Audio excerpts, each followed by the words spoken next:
hati kita melimpah dengan syukur. Terima kasih kepada Tuhan pada hari ini. Tuhan masih memberikan kita kesempatan untuk datang bersama-sama memuji dan memuliakan Tuhan. Ada orang yang sudah tidak punya kesempatan hari ini untuk beribadah kepada Tuhan. Mengapa, saudara? Sebab mereka sudah tiada di dunia ini. Amin. Karena itu selagi kita bernafas, mari kita gunakan kehidupan ini untuk memuji nama Tuhan. Saya senang sekali lagu yang berkata, hidup ini adalah kesempatan. Saudara tahu, si pencipta lagu itu adalah seorang pendeta. Dia sudah meninggal tahun yang lalu. Dan dia berkata, sebelum dia meninggal masih dalam keadaan sakit, dia berkata, saya bersyukur kepada Tuhan bahwa dimanapun pujian dinyanyikan umat Tuhan, pasti yang sudah tahu lagu hidup ini adalah kesempatan, itu pasti menyanyi. Dan kalau saya sudah kembali, sudah mengakhiri tugas saya di dunia ini, berarti lagu itu bisa menjadi berkat bagi banyak orang. Dan kita termasuk di sini sering menggunakan lagu ini. Hidup ini adalah kesempatan. Amin, saudara. Ya, puji nama Tuhan. Kita mau membaca firman Tuhan sama-sama. Yang pertama kita mau membaca firman Tuhan di dalam 2 Korintus pasalnya yang ketiga, ayatnya yang ke-17.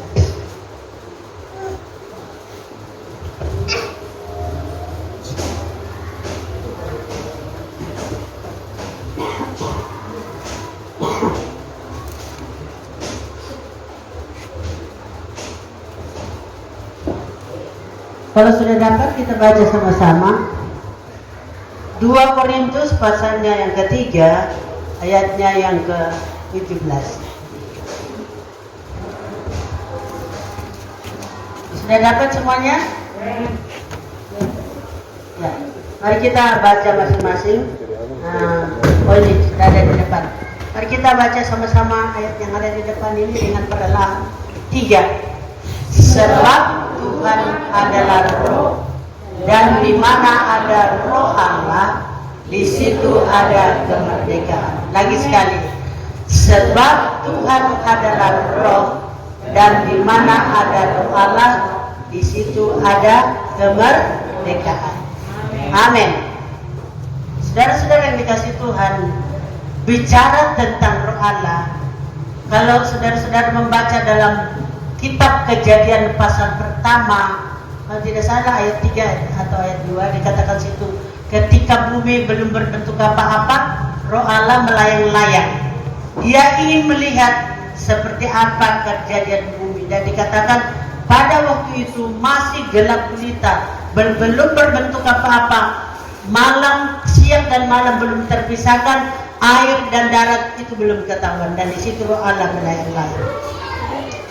Dan kalau Rasul Paulus mengungkapkan ayat ini kembali pada orang-orang yang ada di Korintus, yang kedua kalinya dia berkata, sebab Tuhan adalah Roh, dan di mana ada Roh Allah, di situ ada kemerdekaan. Pertanyaannya, apakah di dalam kehidupan kita pribadi, lepas pribadi, kita yakin bahwa sudah ada Roh Allah dalam hidup kita? Sebab saudara-saudara, kalau kita tidak yakin bahwa Roh Allah sudah ada dalam kehidupan kita, maka kemerdekaan yang sesungguhnya di bawah itu kita belum peroleh. Nah, saudara, karena jelas firman Tuhan itu berkata, di mana Roh Allah ada, barulah ada kemerdekaan. Jadi ada banyak orang bersaksi begini, saya pergi ke gereja, tubuh saya duduk di gereja, tapi pikiran saya kemana-mana mengibadah. Jiwanya belum merdeka. Seringkali orang bilang gini, Tuhan merdekakan roh saya. Roh kita ini tidak apa-apa. Tahu roh kita kenapa? Itu tidak terpengaruh, saudara. Yang mempengaruhi adalah jiwa kita. Karena di dalam jiwa itu terdapat kemauan, pikiran, kemauan, dan kehendak. Itu. Dan kalau manusia ini tidak membawa sepenuhnya kepada Tuhan, tiga jiwa ini, maka jiwa inilah yang sering diganggu oleh pihak kegelapan. Maka itu kalau seringkali orang duduk berlutut di gereja, tapi kalau pikirannya mengembara kemana-mana, itu hati-hati, jiwanya sedang mengembara. Pernah ada seorang ibu dibawa ke sini oleh suaminya. Dia majelis di salah satu gereja GKI terbesar di Nabire, dan saya tiba-tiba kaget waktu dibawa di sini. Datang suaminya itu berkata, dia bilang, "Ibu, saya bawa istriku ke sini karena dia tidak bisa tidur. Dia tidak bisa tidur. Katanya dia kemana-mana. Kalau dia tidur, matanya memang di rumahnya tertutup, tapi kemana-mana dia punya pikiran." Saya bilang, "Bapak jangan cerita, lebih baik kita berdoa." Waktu selesai bar, saudara tahu, waktu kami berdoa di sini, saya lihat rohnya ibu ini, dia pergi manjat-manjat di tebing-tebing, pergi di tebing-tebing, saudara. Dia pergi di apa di Toraja itu yang liang-liang, yang ada orang-orang mati biasa disimpan. Dia biasa panjat-panjat pohon. Saya bilang begini loh, kenapa ibu ini tubuhnya di Nabire, tapi kenapa dia punya jiwa itu mengembara ke Toraja? Lalu saya berdoa, saudara. Saya bilang begini, Tuhan, tolong jiwanya ibu ini dibawa terbang kemana-mana. Siapa yang bawa ini pikirannya kemana-mana? Ternyata, saudara, dia memikirkan neneknya yang sudah meninggal, tidak sempat potong kerbau waktu dia meninggal. Dan dia merasa kalau dia sudah tidak potong kerbau neneknya waktu meninggal karena belum punya uang pada waktu itu, dia merasa bersalah. Karena apa? Neneknya itulah yang kasih besar dia dari kecil sampai dia dewasa. Saya bilang sama dia, "Ibu, kenapa seperti ini?" Saya cerita sama dia, "Ibu, kamu punya jiwa itu pergi di liang-liang, pergi di batu-batu yang tinggi, cadas itu, naik-naik di pohon, intip-intip orang yang sembelihan-sembelihan orang mati." Dia bilang, "Benar, Ibu. Saya kalau di rumah itu saya baring begini, tapi itu saya pikirkan." Jadi jiwanya mengembara kemana-mana. Jadi hati-hati, saudara. Kita yang ada di sini, saya percaya bahwa kalau jiwa kita ini diberi sama Tuhan, dikuasai oleh Roh Kudus, maka jiwa itu akan menjadi tenang. Nah, saudara, mengapa ada orang bilang sakit jiwa? Itulah karena jiwanya ini, pemikirannya tidak bisa dikuasai, hatinya tidak bisa dikendalikan. Kalau ada masalah, ada persoalan hidup, atau mungkin apa saja yang datang dalam hidupnya, ia tidak bisa mengendalikan. Makanya di dunia ini diadakanlah apa, saudara? Rumah sakit jiwa. Tuhan tidak mengizinkan hal itu terjadi dalam hidup kita. Itulah sebabnya Rasul Paulus dia berkata, Tuhan itu adalah roh, dan di mana ada roh Allah, barulah terjadi apa? Kemerdekaan. Saudara yang dikasih Tuhan, kita boleh beribadah, kita boleh bisa membaca firman Tuhan, mungkin siang malam sekalipun.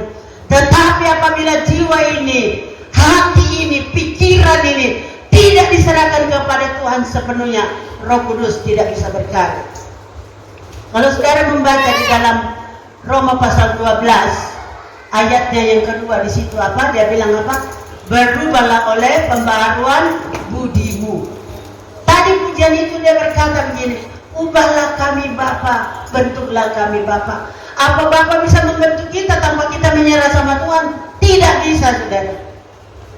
Kemarin, tadi malam saya mendengarkan kesaksian seorang preman. Dia bilang punya hati kerinduan ingin bertobat, tapi ya 2 hari lagi gunakan lagi narkoba. Aduh Tuhan, saya sudah tidak mau pakai ini, saya berdosa.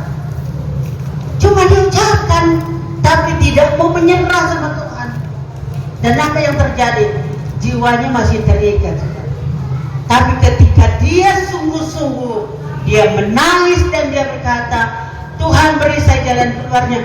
Bagaimana ini Tuhan? Saya bisa lepas dari semua ini. Saya punya kerinduan datang kepadamu. Tolonglah saya Tuhan. Saya tidak bisa. Bagaimana ini caranya? Tidak ada pun orang yang memberitahukan kepada saya, bagaimana caranya saya lepas dari peristiwa ini. Tiba-tiba dia rasakan bahwa ada pelukan yang manis, seperti ada seseorang datang dan dia memeluk dia, dan dia bisa rasakan kasih Tuhan. Dan dari situ dia menangis, dia bilang, saya ini mau sadar, Tuhan tolong saya. Nah, saudara yang dikasih Tuhan, maka itu Rasul Paulus menuliskan kepada jemaat yang ada di Roma. Dia berkata dalam Roma pasal 12 ayat 2, berubahlah oleh pembaharuan budimu. Jadi kita harus mau berubah, barulah Tuhan turut bekerja di dalamnya. Dalam Roma pasal 8 ayat 28 dia berkata, Allah turut bekerja bagi orang yang mau mengasihi dia. Kalau kita hanya berkata, coba kita bilang, saya lapar dulu, saya lapar, tapi kita duduk di sini. Apa ada makanan datang, dia bilang, makan saya ini. Kalau lapar kok, ayo ini, saya makan saya ini. Tidak bisa. Saya haus, tapi kita tidak datang mau ambil minum. Tidak bisa kita puas dengan dahaga kita. Tetap haus, tetap lapar. Tapi ketika kita berkata, saya lapar, dan kita berjejak, bergegas pergi cari makan, kita makan, ya rasa lapar kita hilang. Kita haus dan kita cari minum, kita minum. Sama dengan itu, anak terhilang. Ketika dia sudah tidak punya apa-apa, mau makanan ampas babi pun tidak ada yang kasih. Lalu dia berkata, aduh Tuhan, saya sudah berdosa terhadap surga dan terhadap Bapa.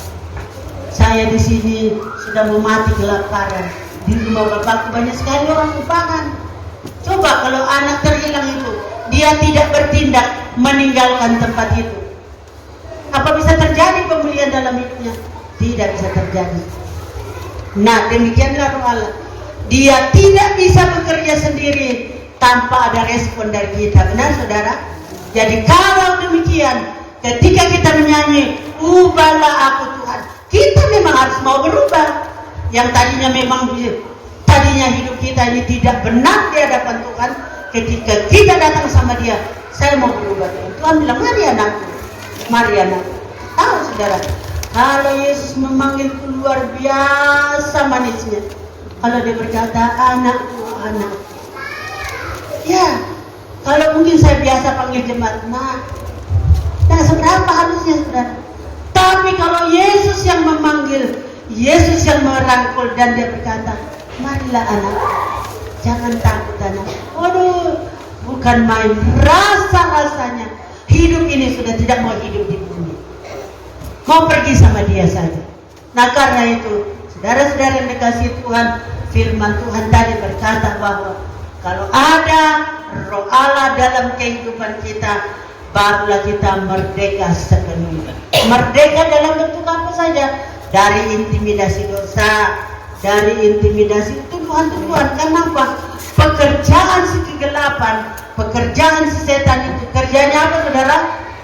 Menuduh, suka mendakwa, itu pekerjaannya.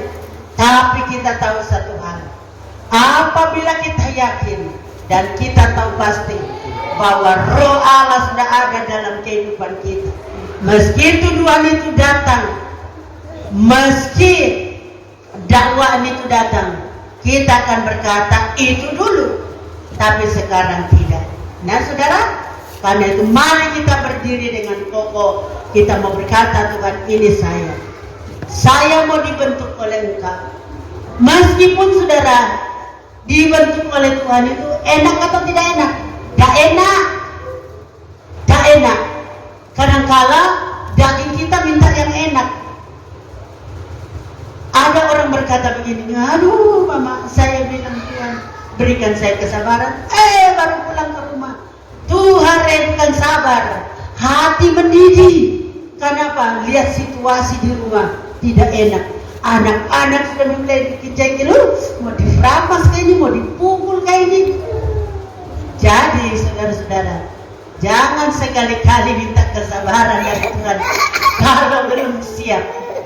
Karena kesabaran itu langsung diperhadapkan. Kamu tidak sabar toh? Ini ujiannya, coba. Biasa itu pertama itu cuma disuruh lihat.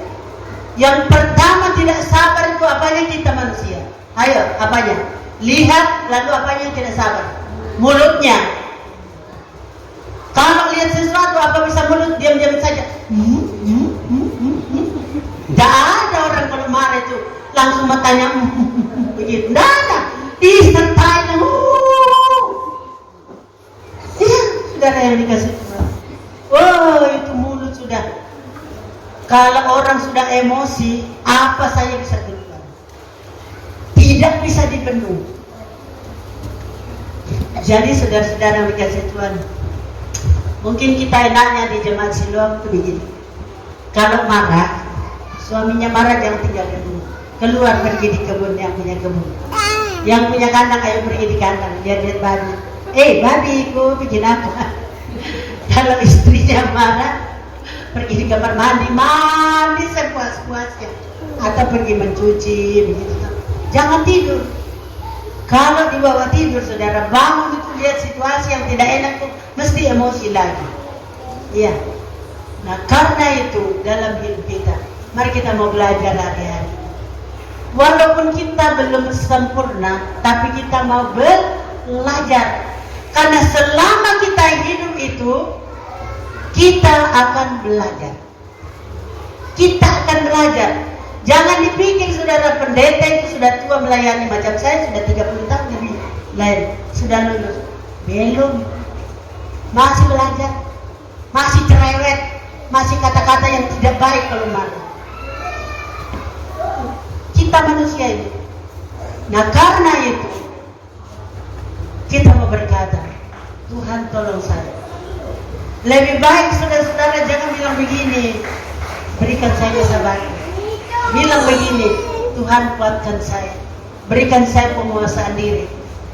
Ketika saya melihat sesuatu yang kurang, ya sudah, senyum saja. Lihat sesuatu yang kurang, ya senyum saja. Bisa begitu saudara. Kita semua belajar. Amin. Kita semua belajar. Nah ada orang yang lulus. Kalau lulus itu orang sudah tutup mata selamanya. Itu baru namanya lulus. Kalau orang masih bergerak, itu belum lulus, saudara.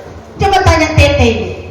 Tete ini kan tidak bisa mendengar, belum mendengar dan belum bisa bicara. Apa tidak bisa marah Tete? Bisa. Oh, tadi saya bilang kalau dia marah itu dia sesuatu dia lempar. Bertanda bahwa dia juga ada marah. Apalagi kita yang normal bisa tut. Saya sudah kalau habis marah tuh, ya saya tertawa sendiri. Bodoh sekali.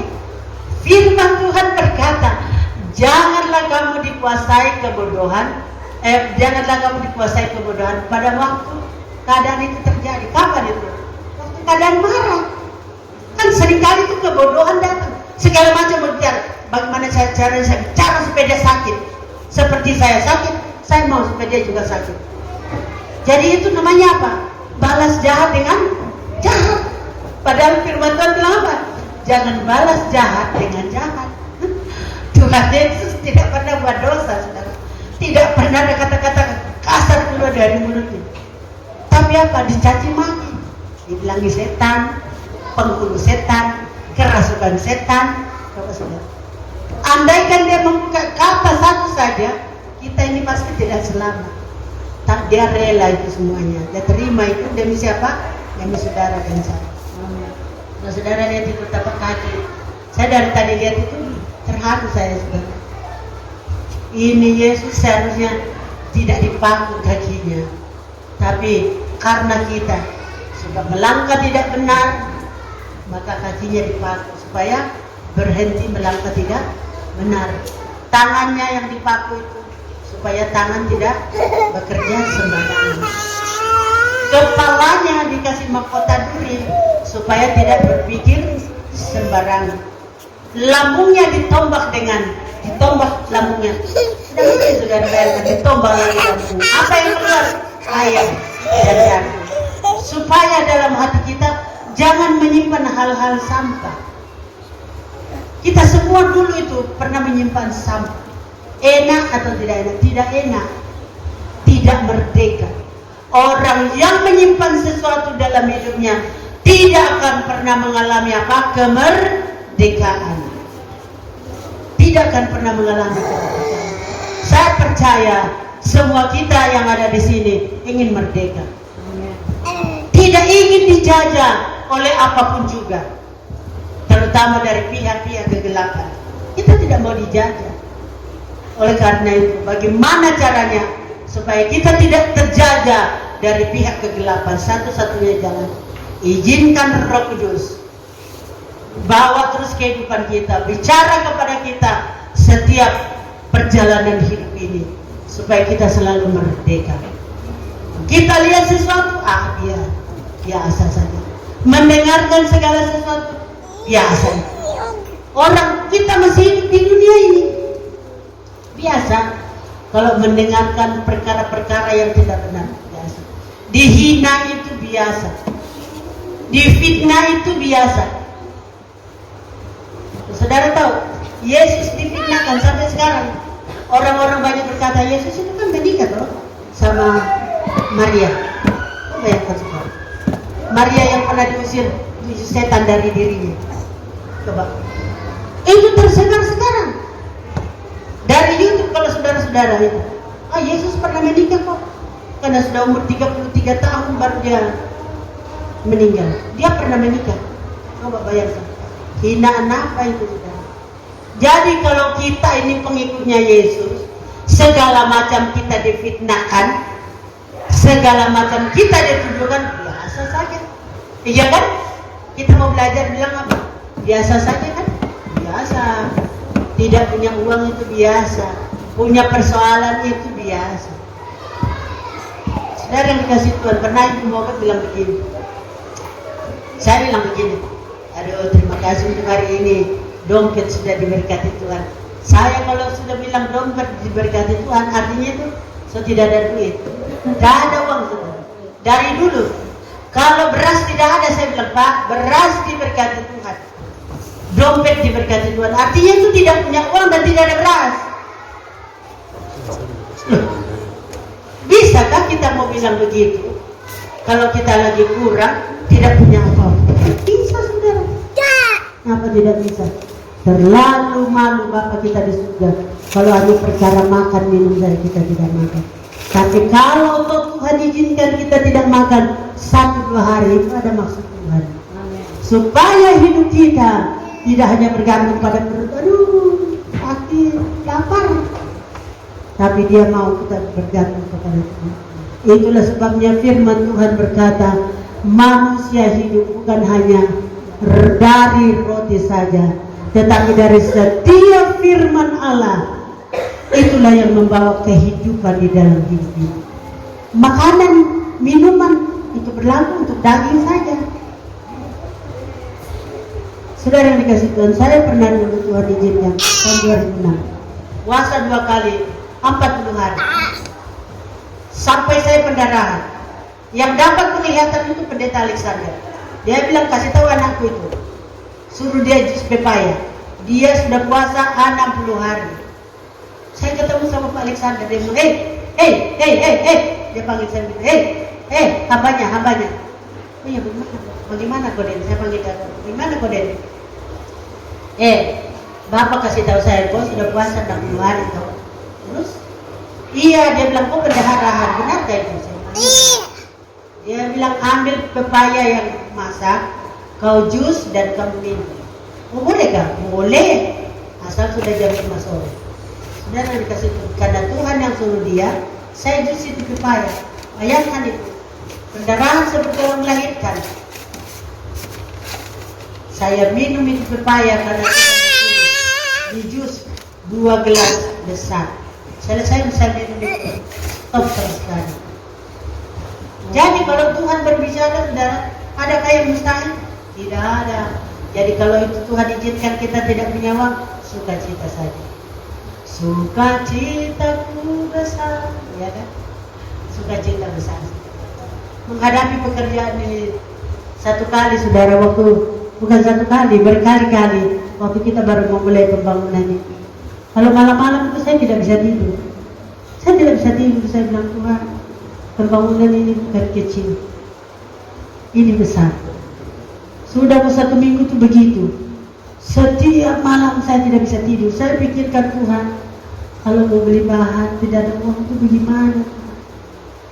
Bagaimana Tuhan kalau sudah mau beli bahan? Kalau sudah mau minta paku, mau minta ini, minta itu, tidak ada uang. Saudara tahu, Roh Kudus bilang sama saya begini, hei anakku, itu pekerjaanmu kan? Itu pekerjaanmu kan? Itu proyekmu kan? Kenapa kau habiskan waktumu sampai kau berpikir seperti itu? Lama-lama kau stres. Saudara, saya tersungkur di tempat tidur, saya minta ampun, saya bilang, Tuhan, ampuni saya. Ampuni saya Tuhan, itu benar. Ini bukan proyek saya, ini bukan pekerjaan saya. Kenapa? Dia bilang, cukup kau berdoa, Tuhan terima kasih untuk semua yang Tuhan siapkan. Lalu dia Tuhan menghitung. Baru kamu rapat, mau membangun, kau lupa, langsung saya kasih 100 sak semen. Kau lupa itu? Masih berjalan berapa hari, saya kirim orang membawa semen 135 sak, 50 sak, 40 sak. Itu kurang. Kenapa kau bikin susah diri? Itu pekerjaanmu kan? Saya minta ampun, saudara-saudara. Saya bilang, Tuhan, ampuni saya. Memang Tuhan, saya merasa ini pekerjaan besar. Itu ada di atas pundak saya, suami istri, sebagai kepala sidang. Tapi mulai malam itu, saudara, saya berkata, Tuhan terima kasih. Ini pekerjaanmu, ini proyekmu, mau jalan, mau tidak, itu urusan Tuhan. Yang penting kami jemaat Tuhan bersama panitia terus bekerja dengan sukacita. Maka itulah yang sering saya bilang sama jemaat, jangan bersungut-sungut.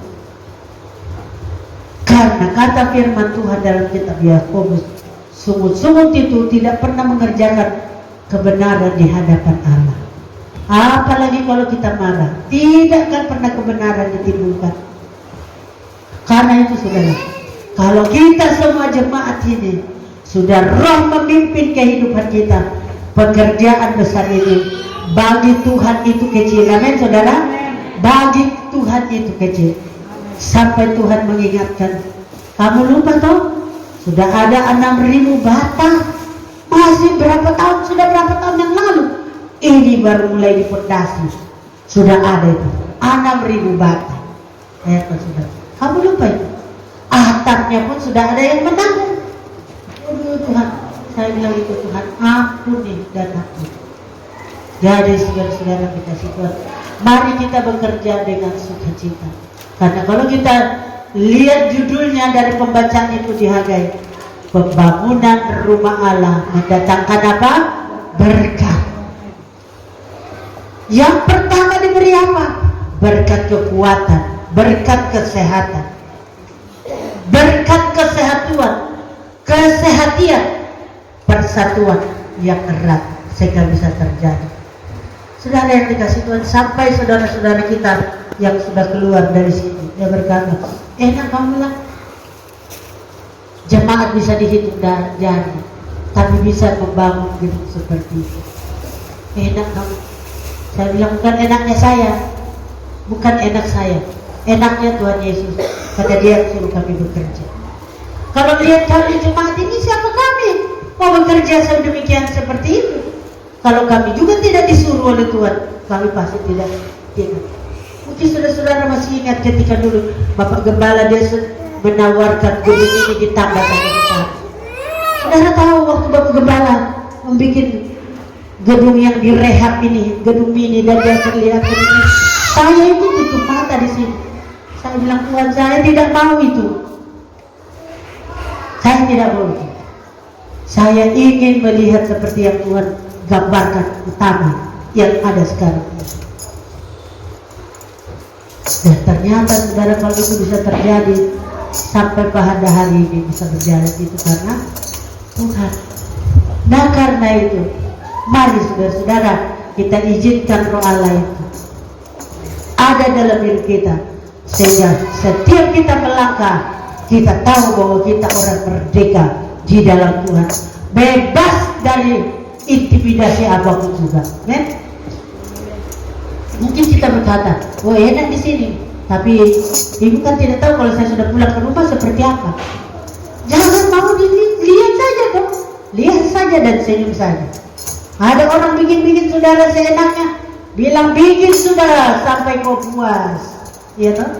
Kita pakai ala kau puas, bikin sudah kau sampai kau puas, sampai di mana kau mau bikin sudah, sampai kau capek sendiri, kan begitu. Kalau kita juga lawan sana, kita capek. Kalau kita melawannya, kita capek, bisa kita sakit dan sebagainya. Tapi kalau kita bilang lakukan sudah, sampai kau puas, bikin sudah, saudara, kita akan selalu merdeka. Amin. Dan karena itu kita betapa hati kita melimpah dengan sukacita. Karena apa? Tuhan mau memerdekakan kita. Coba salah satu saudara tolong bacakan kita di dalam Injil Yohanes pasalnya yang keempat ayat 24. Injil Yohanes pasal keempat ayat 24. Yohanes 4 ayat 24 firman Tuhan, Allah itu roh dan barang siapa menyembahnya harus menyembahnya dalam roh dan kebenaran. Amin. Jadi karena Allah itu adalah roh, jadi kalau itu kita menyembah, kalau kita bilang mari kita menyembah Tuhan, jangan matanya ke sana. Lihat apa yang terjadi di sekeliling. Ada orang begitu saudara, orang sudah menangis menyembah, dia tidak, dia intip orang. Orang itu bikin apa dia? Nah, kalau orang lagi menyembah dengan khusyuk, dengan sungguh-sungguh di dalam Tuhan, baru kita intip dia. Andaikan Bapak di surga itu dia bilang, kau bikin apa itu? Orang lagi enak-enak berhubungan sama saya, lagi intip-intip seperti begitu. Ada saya punya teman angkatan saudara, ini saya mau cerita orang yang pernah intip dia. Satu angkatan saya dulu, anaknya memang masih muda, namanya Randa. Itu kalau kita penyembahan itu, dia punya gaya, karena kita anak sekolah kita itu dianjurkan itu harus berlutut di bangku-bangku begini. Setiap Jumat malam itu namanya besok, kita harus berlutut. Kerjanya teman saya ini yang namanya Randa, dia rupanya dia sudah siapkan lidi kecil itu saudara, dia taruh dulu ayam. Jadi setiap kita menyembah, ini teman saya nih, dia lihat mana yang sudah keluar dari matanya. Saya belum ingat itu. Saya bilang ini teman saya ini ngeri sekali keadaannya. Ini di bulu ayam, dia pergi usap di matanya orang yang sudah keluar air mata itu. Jadi orang mau tak mau kan terganggu, ini apa yang usap-usap ini kan? Orang kan buka mata, begitu kan? Dia bilang begini, kalau kepada saya kok biasa juga toh. Coba bayangkan itu. Ini teman saya. Lalu teman saya, dia berlutut begini, kan perempuan roknya kan mini. Saudara tahu di sebelah paha. Dia gelitik-gelitik dengan lidi. Jahat itu teman saya. Nah, kalau setiap hari kita sudah selesai sekolah di atas, kan jam 3 sudah selesai. Dari atas, ibu gembala punya hak tinggi itu kan banyak. Tasnya digantung saja di belakang pintu. Itu dipakai tas itu. Diambil tas itu jadi kayak bencong. Diambil sepatu tinggi, dia keluar. Hai, siapa yang mau ikut saya? Ayo ke pasar. Begitu. Ketika ibu gembala masuk dalam, dia lihat ibu gembala sudah datang turun dari motor, dia lari, dia buka, dia selop dan dia tetek pakai tas dia lari. Dia bilang, ada harimau, singa datang. Jadi kita ini tidak tahu siapa yang dibilang harimau, siapa yang dibilang singa. Karena memang kami punya ibu gembala, kalau bilang pukul betul. Karena dia memang sekalian ibu asrama. Sudah tahu. Dia masuk ke dalam, dia saya lihat Randa tadi, dia pakai sepatu tinggi, sepatu putih, itu siapa punya? Saya bilang, mama punya lah, dia pakai. Bukan ajak, mana dia? Saya, di balik pintu, langsung dijepit sama pintu, dia ke belakang sama ibu gembala, dia keluar, kita apa. Nah saudara, dia suka pandang enteng. Siapapun guru yang mengajar kita, apa keadaan orang itu, dia mesti lihat. Kan ada kami punya guru itu orang bilang bemo, giginya kan muncul ke depan. Dia selalu gini, Saya pikir itu apa? Ternyata ini teman gurunya kami yang Pak Suparno, kan giginya muncul ke depan gitu. Saya bilang rada itu tidak boleh begitu. Saudara tahu, ini saya mau bilang, lucu-lucu memang keadaannya. Ketika kami ditamatkan, saudara, antara dia dengan saya itu 2 orang. Dia tulis surat begini. Dia bilang ini ses. Dia suka kalau saya ses. Hati saya itu dakdikduk. Mudah-mudahan nanti pengurus salah baca. Saya ditempatkan di Kampung Jawa. Dan saudara tahu, Kampung Jawa itu apa? Kuburan. Benar. Saya bilang begini, tenang saja, pengurus tidak akan salah baca. Saya kasih dia. Tenang saja. Saudara tahu, waktu kami sudah di panggung, didoakan, sudah mau ditamatkan ini. Didoakan. Semua kita yang duduk berlutut, ada bekas air mata di bawah. Hanya dia tidak ada. Tidak ada air mata di bawah. Dan tahu, begitu kita ditamatkan, dia turun dari atas dan dia bilang sama pacar, ayo pergi, saya perkenalkan dia, saya punya orang tua. Dia ambil motornya anak bantunya Bapak Gembala dan dia pergi tidak pamit karena jemaat kan adakan perjamuan kasih untuk kita, sudah ditamatkan dan dia keluar. Sudah tahu, kira-kira 5 kilo dari kota Samarinda dia ketemu dengan mobil sedan dan dia baku hantam kepalanya itu, jadi dia punya ini karena laju sedannya, jadi di bawah mungkin 10 meter ke 20 meter gitu. Jadi dia begini sampai dia punya pembuluh darah itu putus. Itu pacarnya yang dia bonceng itu terlempar di trotoar. Dia punya hati hancur di dalam, hatinya hancur juga. Jadi dicarilah Randa ini. Mana Randa ini? Orang sudah memakan, tidak ada dia. Begitu jemaat sudah bubar, saya mau menyapu ke samping. Saya sementara bawa sapu. Roh Kudus bilang begini, celaka dia. Udah Tuhan, celaka. Saya mau menyapu lagi, celaka. Lalu saya ke dalam, saya kasih tahu Ibu Gembala. Saya bilang, Mama, saya dengar suara tadi bilang celaka. Belum saya selesai bicara, celaka. Yang sama Ibu Gembala ini tadi, datang adanya si perempuan yang pacarnya itu. Aduh kakak Yeni, kenapa? Mana Ibu Gembala? Ada ini, kenapa? Itu kakak Randa sama Yuli ada di rumah sakit, mereka tak berangkat. Kurang menghormati Tuhan waktu masa hidupnya. Ada saja. Padahal apa dia tidak bisa? Bisa drum, bisa keyboard, bisa bass, bisa gitar, semua bisa anak itu.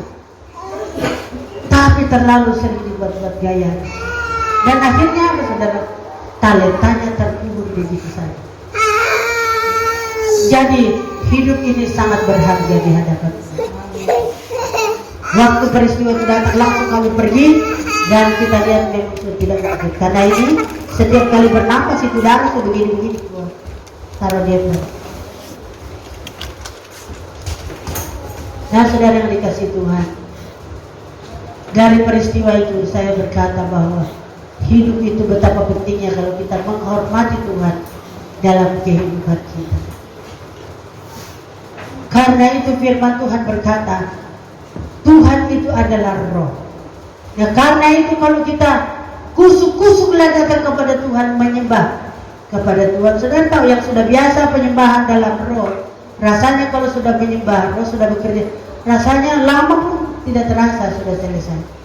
Tapi bagi orang yang belum, rasanya baru 5 menit saja sudah gatal lah belakangnya, gatal lah kepalanya, haus lah, mau buang air kecil lah, macam-macam. Coba saudara, kita belajar dari sekarang ini. Mengapa kita harus belajar menyembah di dalam roh dan kebenaran? Bukan kebenaran kita sendiri, kebenaran dari firman Tuhan. Kita belajar menyembah dalam roh dan kebenaran. Karena ini hari-hari sekarang ini, hari-hari makin jahat. Saudara tahu, kami tadi bangun 4:30. Sudah ada orang telepon saya, dia bilang, Mama, sepanjang malam saya tidak bisa bicara, tidak bisa tidur. Kenapa? Dia bilang, saya tidak tahu. Saya takut orang yang di apa-apakan sekarang ini. Jangan takut, hidup ini Tuhan punya. Tidak usah takut menghadapi hidup ini. Yang penting kita yakin bahwa ada roh Tuhan dalam hidup kita. Kita tidak perlu takut. Apapun yang terjadi dalam hidup ini, jangan khawatir, jangan takut. Sebab Tuhan adalah pengatur kehidupan kita. Amin, saudara. Oleh karena itu, ayo menyembah dalam roh dan kebenaran. Karena itu kita baca satu ayat lagi, ayat yang terakhir di Efesus pasal 4 ayat yang ke-30. Kenapa roh ini, Roh Kudus ini kita harus izinkan terus menerus bekerja dalam kehidupan kita. Tolong kalau saudara baca Efesus pasal 4 ayat 30. Kita baca sama-sama, ini ada di ayat sini. 3. Dan jangan, mana ini? Dan janganlah kamu mendukakan Roh Kudus Allah yang telah memateraikan kamu menjelang hari penyelamatan. Tidak boleh didukakan, karena itu adalah materai. Materai itu kalau rusak tidak ada artinya lagi. Saya pernah tanya Tuhan, materai ini apa Tuhan? Ya, kau tahu materai kalau di dunia ini kalau ada surat penting tidak dimaterai itu tidak sah. Kau tahu itu materainya, ada alatnya. Lalu tintanya kau tahu? Saya belum tahu. Tintanya itu darahku, kata Tuhan. Coba. Jadi mengapa kita harus memperkenankan Roh Kudus bekerja dalam hidup kita, menguasai hidup kita? Karena Dia yang telah memateraikan kita menjelang hari penyelamatan. Karena hari-hari ini hari yang jahat. Kita tidak tahu sebentar besok lusa apa yang akan terjadi. Tapi apabila roh ini kita izinkan bekerja dalam hidup kita, kita tidak perlu takut. Langit bumi boleh lenyap, tapi orang yang mengasihi Tuhan akan menuju kepada hidup yang kekal. Amin. Itu yang harus kita syukuri dalam hidup ini. Jangan gentar menghadapi apapun itu. Tetap sukacita, tetap ada damai sejahtera di dalam kehidupan ini. Meskipun di rumah saya itu tidak begitu. Ciptakan damai sejahtera. Menyanyi, nyanyikan satu puji-pujian. Saudara banyak tahu Pendeta Pargas sudah pulang ke Mamasa sana, dia gembala di sana karena mertuanya sudah meninggal. Jadi dia suruh ke sana. Sampai di sana, Roh Kudus bilang, bukan kamu yang menjadi gembala, bukan kamu perempuan yang jadi gembala. Oh ya, baiklah kalau begitu. Lalu dia berdoa, saudara tahu. Roh Kudus bilang sama dia, saya kasih tahu kau, dan setiap pendeta yang kau kenal, telepon dan kasih tahu. Dia harus disuruh bernyanyi setiap hari 7 lagu. Jadi dia bilang begini, Tuhan jangankan 7 lagu saya nyanyi. Kalau bilang 70, satu hari satu malam bisa saya menyanyi. Karena banyak lagu saya hafal. Nah saudara, kadang-kadang satu lagu kita sudah capek kan. Jadi cari lagu-lagu medley, nyanyikan lagu itu kan, lain-lain. Dia punya judul, nyanyikan lagu itu. Karena memang ini tadi pujian kita tuh. Yesus Tuhan Raja apa bertahta di atas puji-pujian. Ya saudara, kalau di Mazmur pasal 22 ayat 4, orang Israel bilang sesungguhnya engkau Elohim bertahta di atas puji-pujian. Kalau kita menyanyi dengan sungguh, jangan hanya menyanyi loh, asal bunyi. Kalau kita menyanyi dari hati kita yang paling sungguh, kita tahu pasti bahwa Tuhan ada di atas puji-pujian kita. Amin saudara. Kalau ada persoalan, jangan merenung, jangan murung, ayo nyanyi. Masa bisa menyanyi kalau lagi marah? Nyanyi saja kalau marah. Kasih tinggal marah-marah itu, bikin apa kan? Iya toh? Kita belajar sekarang. Kalau kita lagi marah, ayo menyanyi. Lagi tidak punya uang, ayo menyanyi. Bisakah begitu? Di rumah sakit bilang begini, orang bilang di selesai. Ini juga ibu pendeta ini sakit kok bilang bisa bersyukur. Lah iyalah, karena Tuhan mengajak kita bersyukur dalam segala sesuatu. Karena itulah yang dikehendaki Tuhan di dalam hidup kita, di dalam Kristus Yesus. Ayo, mari saudara-saudara, izinkan Roh Kudus bekerja dalam hidup kita sehingga setiap hari kita merasa merdeka. Amin. Ini saya mau kasih tahu rahasianya saudara. Saya ini kan sudah 60 tahun. Itu umur. Tapi perasaan saya saudara, saya masih kayak 20 tahun yang lalu. Masih umur 20 tahun. Ini benar. Kalau semangat di dalam hidup saya, masih semangat sungguh-sungguh. Hanya karena ya jalannya saja. Kadang sudah begitu, kadang itu tubuh toh. Tapi karena namanya semangat di dalam saudara, saya tetap semangat. Perasaan saya masih kayak umur 20 tahun. Nah, itu saudara. Kenapa? Karena kita mengizinkan Roh Kudus bekerja dalam hidup kita. Apa orang yang dipenuhi Roh Kudus tidak bisa marah? Bisa, tapi tidak berlarut. Selesai itu sudah selesai. Boleh marah tapi tidak berbuat dosa. Nah, itu saudara. Ayo, mari kita izinkan Roh Kudus bekerja dalam hidup kita. Amin. Firman Tuhan siang hari ini, biarlah dengan kebenaran ini dapat memberkati kita. Ayo, musik maju ke depan. Kita nyanyikan satu pujian. Roh Kudus yang manis, datanglah ke atas.